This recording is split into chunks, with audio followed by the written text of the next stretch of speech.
Esta parte de la sinodalidad es la de los animales, criaturas de Dios que son compañía, sustento, apoyo para el trabajo. En este tiempo es necesario reflexionar sobre la ecología. La vida es esperanza. Un elefante, cansado de la selva, decidió ir al zoológico. Llamó a la tortuga para ir juntos. Además, fueron el león, el mono y el loro.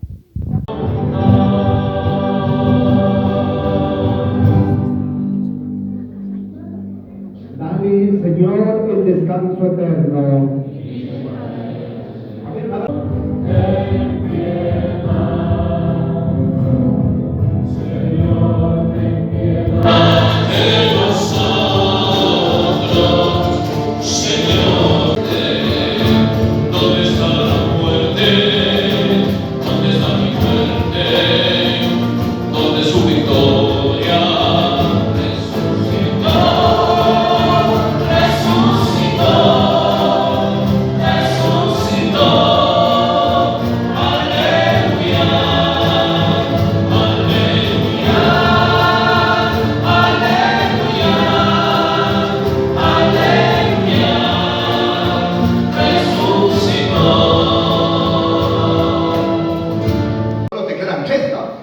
Entonces la gente de Ghana dice, tengo, no tienes nada.